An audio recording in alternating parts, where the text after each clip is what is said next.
तो आइए सुनते हैं प्रेमचंद की और एक कहानी, दक्षिणी अफ्रीका में शेर का शिकार। एक मशहूर शिकारी ने एक शेर के शिकार का हाल लिखा है।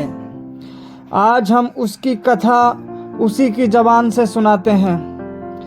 कई साल हुए, एक दिन मैं नैरोबी की एक चौड़ी गली से जा रहा था कि एक शेरनी पर नजर पड़ी जो अपने 2 बच्चों समेत झाड़ियों की तरफ चली जा रही थी। शायद शिकार की तलाश में बस्ती में घुस आई थी।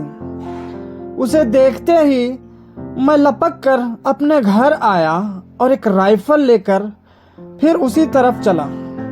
संयोग से चांदनी रात थी। मैंने आसानी से शेरनी को मार डाला और उसके दोनों बच्चों को पकड़ लिया। इन बच्चों की उम्र ज्यादा ना थी, सिर्फ 3 हफ्ते के मालूम होते थे। एक नर था, दूसरा मादा। मैंने नर का नाम जैक और मादा का जल रखा। जैक तो जल्द बीमार होकर मर गया, जल बची रही। जल अपना नाम समझती और मेरी आवाज पहचानती थी। मैं जहां जाता वहां कुत्ते की तरह मेरे पीछे पीछे चलती। मेरे कमरे में फर्श पर लेटी रहती थी। अक्सर मेरे पैरों पर सो जाती और जागने के बाद अपने पंजे मेरे घुटनों पर रखकर बिल्ली की तरह मेरा सिर अपने चेहरे पर मलती। एक दिन चांदनी रात में जल को साथ लेकर सैर के लिए निकला। हम दोनों खुशी के साथ सड़क पर चले जा रहे थे। मैं यह बिल्कुल भूल गया था कि उस दिन होटल में नाच होने वाला है। संयोग देखिए कि मैं और जल उस वक्त होटल के पास पहुंचे जब कोई मेहमान सवारी की तलाश में बाहर खड़ा था। उसने जब देखा एक शेरनी सड़क के बीचों बीच उसकी तरफ चली आ रही है तो वह इतना घबराया कि बयां से बाहर है और सामने की तरफ बेतहाश भागा। उसे भागते देखकर और भी 2-3 आदमी भाग चले। जल ने समझा यह भी कोई खेल है, वह भी उनके पीछे पीछे दौड़ी। हंसते हंसते मेरे पेट में बल पड़ गए। आखिर मैं भी जल के पीछे दौड़ा। बड़ी मुश्किल से जल को पकड़ पाया, यद्यपि उसने किसी को घायल नहीं किया। आनंद की जिंदगी बिताने वालों की बहादुरी की कलई खुल गई। फिर मैं जल को लेकर चांदनी रात में भी बाहर ना निकला।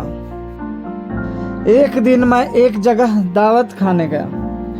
वहां से अपने बंगले की तरफ चला तो आधी रात हो गई थी। आधा रास्ता तो तय कर चुका था कि एकाएक बंदूक चलने की आवाज सुनाई दी। ऐसा मालूम हुआ कि कोई आदमी घबराहट में सुसु कर रहा है।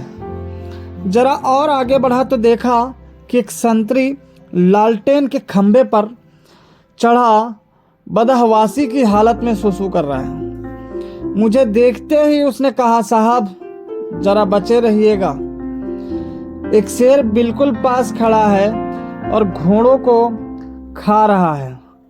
मैंने इधर उधर निगाह दौड़ाई तो 50 कदम के फासले पर एक शेर दिखाई दिया। वह सचमुच एक घोड़े को चट कर रहा था। संतरी के शोरगुल की उसे बिल्कुल परवाह न थी। मैंने संतरी को आवाज दी कि वह जहां है वहीं ठहरा रहे और मैं अकेले एक दोस्त के पास बंदूक लेने गया।